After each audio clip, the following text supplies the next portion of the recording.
Hello guys, welcome back sa aking YouTube channel guys. So pasensya na kayo bakit ang tagal natin hindi nakapag-upload. So nakauwi na pala ako ng probinsya guys. Ayan, dito kami sa Munting Kubo guys.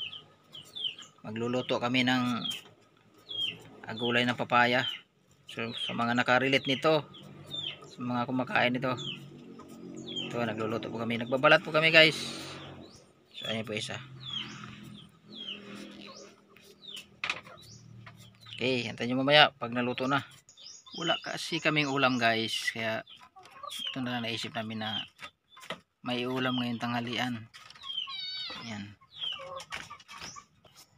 So ayan, binabalatan na yung isa guys.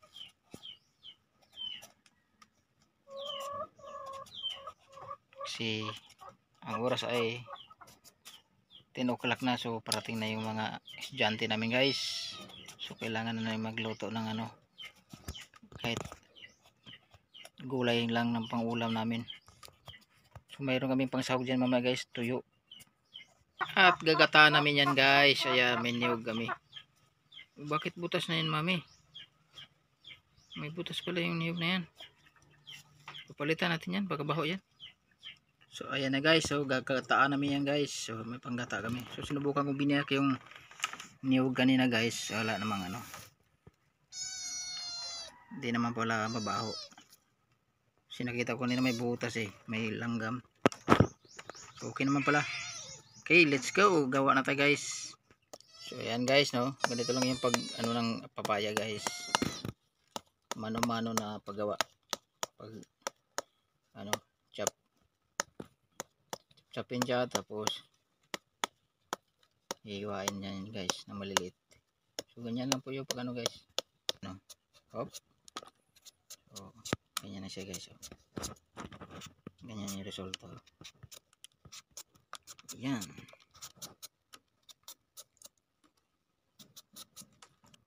So dito na pala ako sa province guys. So nakauwi na ako. Mag 1 week na ako dito mahigit guys, no. Galing sa Maynila. Okay. Welcome back sa aking YouTube channel. Sa mga hindi pa po nakapag-subscribe dyan, please support me.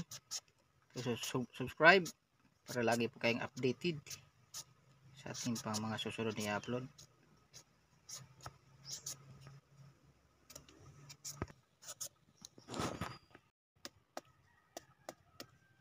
Tabi ka dyan, Ming. Tabi. Okay, may ginagawa. So ito yung mga pang-ulam ng mga pobre guys, tulad namin.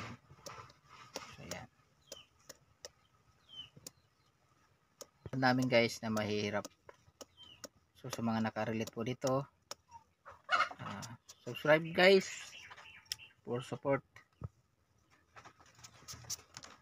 So ayan na po guys, no. Naiwan na po na maliliit guys. Lapit na maubos yung kalawang papaya.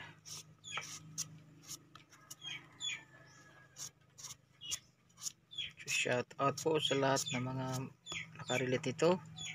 Kaway po. Please subscribe, support my channel.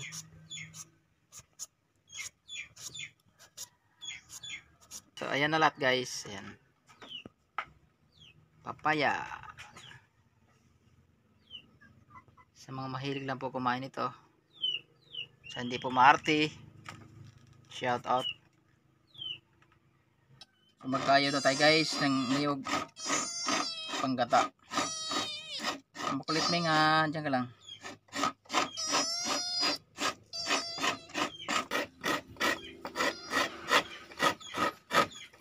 Mga naka-relate nito guys, magkayo ng ganitong niyog. Mano-mano guys, oh.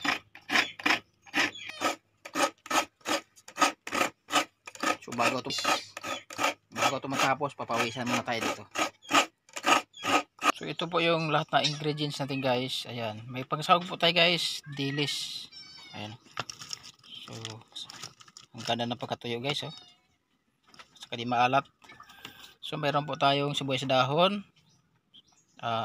bawang, luya, At saka yung sibuyas na yung pangsaw guys, ang tawag dito ay atsal sa amin. Saka ito, sibuyas. So, ito na guys, kompleto na. Ayan, papaya. Saka yung panggata namin. Okay, let's go.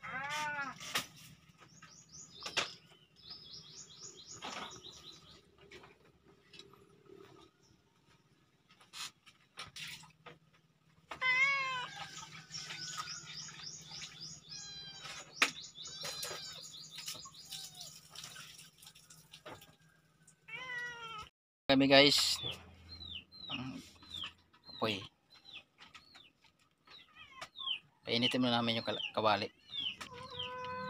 Yung unang gata namin guys, yung malapot. Una natin ilagay guys ay luya.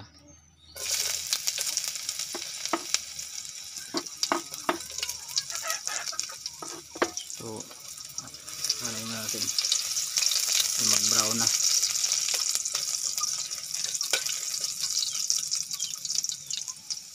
Sunod, sibuyas.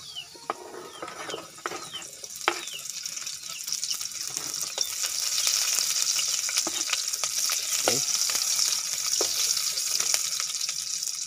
Bawang.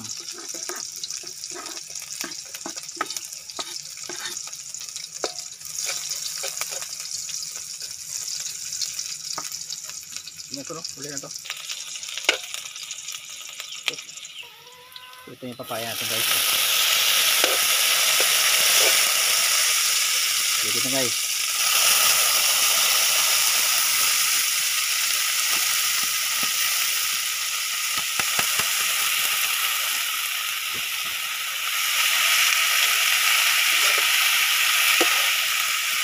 Bango.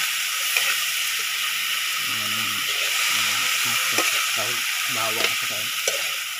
Luya.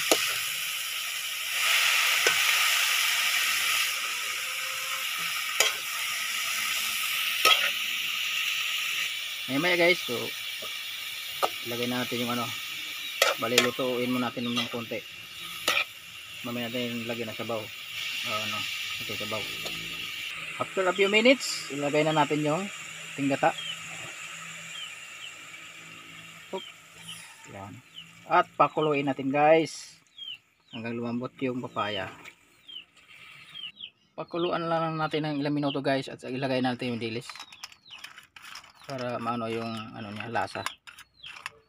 Okay.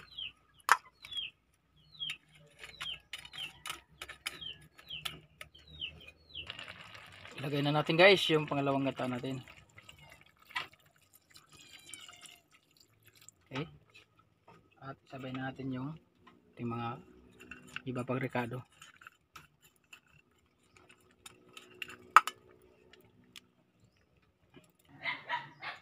Hello guys, thank you for watching guys. At ito na guys, luto na po yung ating ulam ngayong tanghalian guys. Ayan, so salamat po sa inyong panonood guys. Please subscribe. So ayan po guys, oh, napakainit pa guys, no, bagong ahon guys. Okay, maraming salamat po sa inyong panonood. Please subscribe para lagi po i-updated guys sa ating susunod po mga i-upload na video.